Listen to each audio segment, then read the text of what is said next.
Would you like me to start with the easy question? Yeah, by all means. Can you tell the folks out there how you prepare yourself to create art? So for me, making art is it's a very like I guess intuitive kind of process. It's very emotion based tends to be for me. So I do a lot of journaling.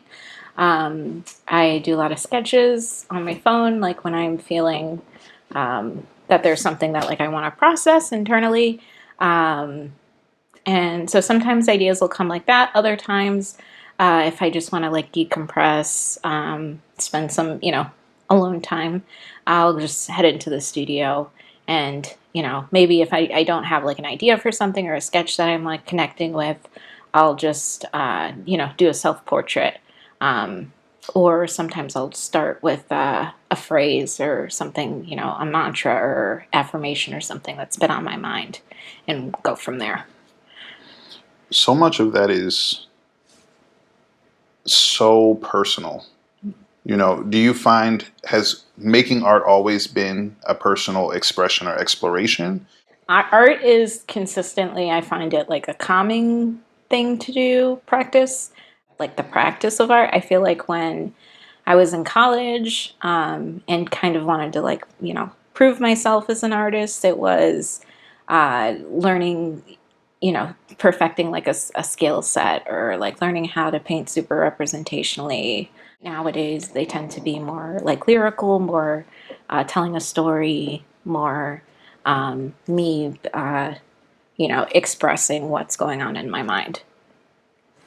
And have you found art has always been that for you? Like, were you a little kid who would get in trouble and go run and Yeah, draw? because I think I wasn't always good with words when I was younger, and I have ADHD, and I like looking back.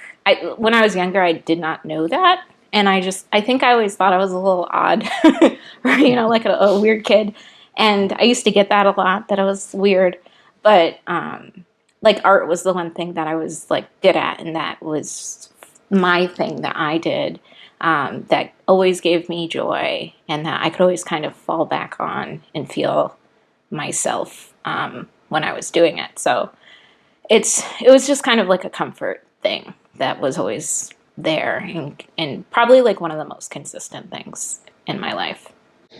Can you tell me when it became a vocation? Like, you know, as a child, you're expressing yourself. You're let's say rummaging through your own emotions. Mm-hmm. When did you think this could be a viable thing that I could study, that I could make a career? So my parents were always like super supportive of me doing art, and I think I showed a lot of like promise for it early on. But I was kind of the idea of having to rely on it as a career like scared me, and so I decided I was like I'm not going to do that for a career. I'm gonna be a doctor or whatever and make lots of money and I'll make art for me on my own time as a hobby. And I don't think I had any examples like nearby of successful artists. Like to me, the artists that I knew of that were famous, they didn't get famous until after they died. And in some ways, I'm grateful because I think I still always kind of maintained a kind of joy and carefree, feeling or sense about my art. And I still went to art school because my parents kind of encouraged me to do that. And they were like, you can still be a doctor and go to art school. They prefer that Yeah. you're well-rounded. So I was like, okay. So I did that with the intention of, I went to PAFA and then went to UPenn at the same time and got my degree from UPenn and my Wow. certificate from PAFA.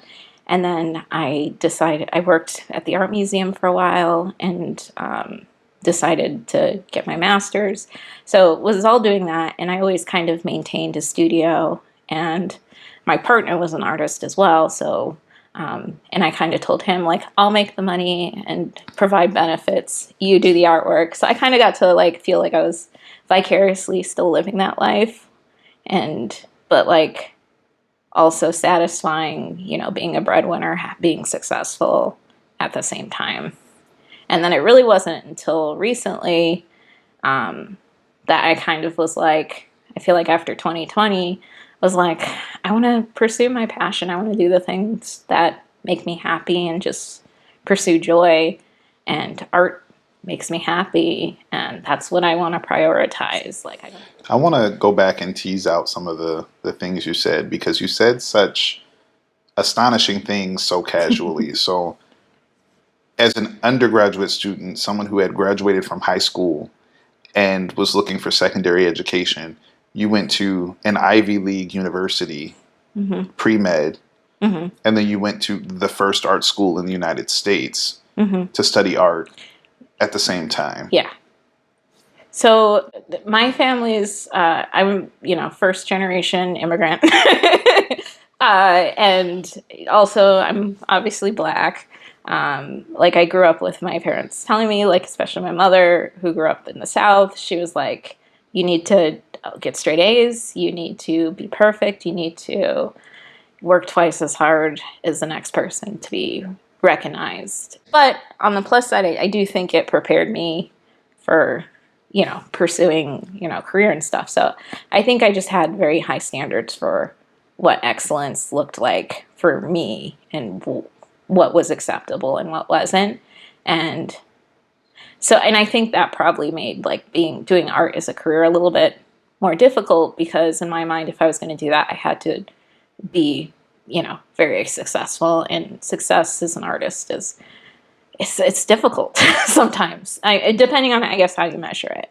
Now I feel like my measurement is like, do I enjoy how I spend my hours in my day? And and if yes, then that's good enough. So I feel like my ideas around that have changed. But yeah. So, like, when I was in school, I started, like, working more with acrylic, and because, like, it was faster. One, I think my attention span is not the greatest, and so it allowed me to kind of do, like, layers, get thicker layers. If I wanted to, like, change the texture of it or mix in some sand or something like that, I could do it quicker, and then also not have to worry about, like, then I was worried about, like, archival properties and things of that nature. But it just, like, allowed for a little bit more flexibility in art making. And then when I left school, I became, started getting even more, I guess, eccentric with materials, and kind of just, whatever I could find and go to. So I stayed with, like, acrylic for a while, and then, using, still pretty two-dimensional materials, like markers, crayons, watercolor, inks, things like that. And then just slowly started adding, glitter, found materials, even, like, oil pastels, things that didn't, things that they pulled away from one another, paper, like decorative paper, fabric. And now it's like I'm pulling things out of, like, recycling to use. And, so it's kind of like the more I kind of got into that, the more kind of turned on I got about, like, texture and, like, the quality of materials and how far you could push things, and but yet, still have them work together. Because I also think with mixed media, there's, like, a danger of things are too different, and sometimes, like, that becomes distracting, and then you get away from the whole, like, subject of or if there is one, of the painting. And it distracts too much, and then it just, like, doesn't work. So for me, part of the challenge that I enjoy too, working with mixed media, is using, like, this variety of materials and textures and heights and contrasts and stuff, but still having it be cohesive and work. And that's really fun and stimulating for my brain. So I just enjoy it, so I do it. Have you started to find that certain materials mean or evoke certain emotion, or is there a kind of material language that you're developing as you use more objects? Yeah. So fabric, especially if it's, like, found or from clothes, things of that nature, usually it tends to hold, like, some additional symbolism or story. There's some sentimental memory that's, like, attached or embedded within it that, brings up something for me. when I look at, I think actually in this one, there's the green and blue with the circles in the background is from a bridesmaid's dress from like my brother's wedding, and his wife's Nigerian. And so it was like imported fabric from Nigeria that they had. And I was like, I'm not gonna, probably wear this dress again. Like, and so I was like, I bet I could turn it into like a fun, sundress or something. So I, did that. I like to do crafts and stuff in my spare time too. And I had this leftover fabric, and didn't want to throw it away because I was kind of like attached to it. And so I was like, oh, I could use it in a painting. And the fabric is lovely because there's all this detail, and like it's like batik dyed fabric. So there's all this like visual interest in it that you don't really have to work for. You can kind of just cut out and use it, and it then creates this beautiful like all this extra, interest in this piece. And then also there's flags, and I feel like flags are literally like as symbolic as you can get. So in this one, there's American flags and Haitian flags. There's an upside down American flag. So this painting, it speaks to my ancestry, where I am now, different points in time and memory. And even like this fabric here is from like an old shirt that was one of my favorite shirts. And I think I like just, outgrew it, or it became too raggedy and I couldn't wear it anymore. And so I see all these things when I look at this painting. And it brings up all these emotions for me, may not for everybody else because they don't have those memories associated with it. But I do feel like there's something about when you look at fiber arts or like quilts, like you kind of get that sense that there's this history behind it, this like handmade, hand-me-down quality that gets captured, and then it becomes part of this piece, part of something else. And I really enjoy how that is. Absolutely. I have a great great grandmother who was a quilter, and I make my grandma, her granddaughter, pull out all these quilts because we still have a good number of them, and tell me about them basically, because that's the kind of needy grandchild I am. Yeah. And she, of course, would say, I don't make quilts like these. She crochets, she makes things, she paints. Yeah. But, I'm not an artist. Yeah. But she would say, when she was alive, and she was just mass producing these. There used to be dozens. Yeah. And she would be able to tell you where each piece of fabric came from. And now they just exist as, a composition. Yeah. Or a collection. But just in that tradition of quilting, I think you're right. I think people get a sense of that, especially Black people. Yeah. Right? Like, we see a quilt and we understand that this is the bringing together of the fabrics and the scraps and the pieces and the, of a whole life. Yeah. And I think that's a beautiful quality to bring to your work. And especially, particularly in this work, that also seems to be how you're bringing together imagery itself, like figurative imagery. It is kind of a collage of images. Yes. Yeah. And then the other thing too is I like to play with like the idea and the concept of like dimensions and spirituality and just different, space, time, and the idea of those as like not objects but as subjects, and trying to talk about those in work and trying to illustrate them in work or symbolize them. So, and I feel like that gets represented well with the whole mixed media process, where you can have something that's very two-dimensional but up against something that's very three-dimensional versus something very flat and something, very, linear, or, things that are like negative space or very busy. And so there's like this idea of like polarity and contrast and just mixing things that normally wouldn't go together. To kind of create a more full idea. And also, I like that, two different people can look at one of my works and get very different impressions out of it. And that there can be different layers of understanding. And there might be messages that I'm just going to get from it. Whereas somebody else might be like, oh, it's just pretty. And I just like looking at it. And I feel like, that's the nice thing about art is it can satisfy different types of brains on all different, wavelengths. And that's fun too. So. No, I definitely feel that the mixture of color, texture, image, symbolism. When did you start making self-portraits? And is it a divorce into something different, or is it you turning the material figurative, or the figure material? Yeah, I think I've always done self-portraits because I'm always around, and if I can't think of something to paint, like that's like the easiest thing for me to paint. And also doing self-portraits, I get to completely divorce myself from like how it looks because I don't really care how it's going to come out, like if it looks like me or not, if it's attractive or not. I get to play with the materials, I get to play with like the expression, to me, doing a self-portrait is like one of the most like freeing types of subject matters that I can have because I can let myself kind of truly just do whatever I want. And it's like low stakes, low pressure.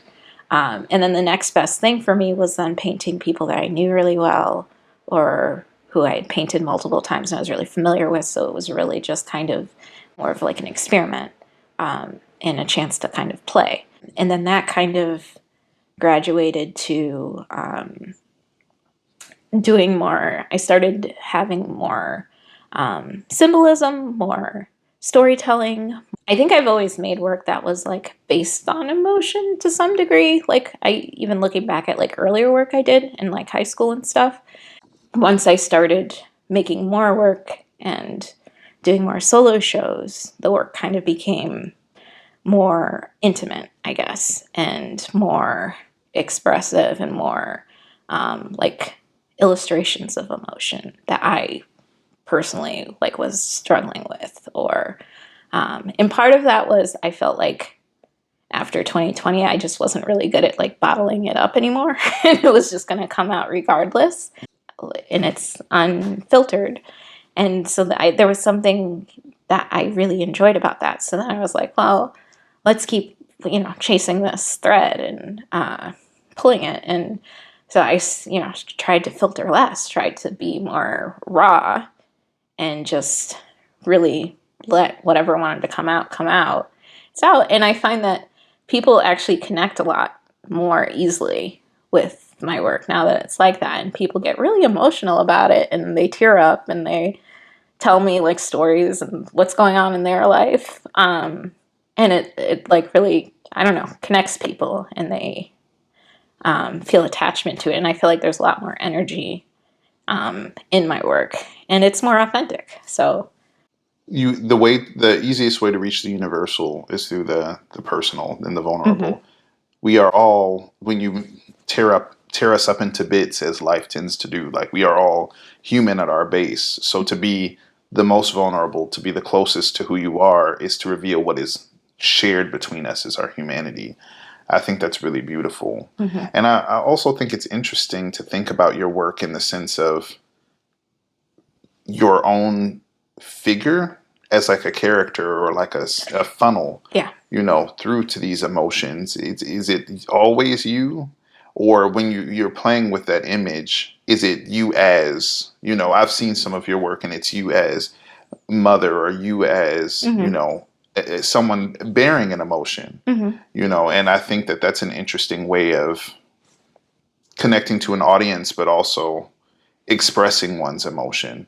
It's an amalgamation represented through the body. I think there's something so kinetic about your work. There's a kind of movement that is not necessarily a wave. It's like a charged feeling. like energy. Yeah. It's got, forgive me, it's got okay. Big energy. Yeah. But that's why I named that show that. Yeah. So I have a show in Michigan called Big Energy, which it's also kind of slightly influenced by Beyonce. I have to give her some kudos for that.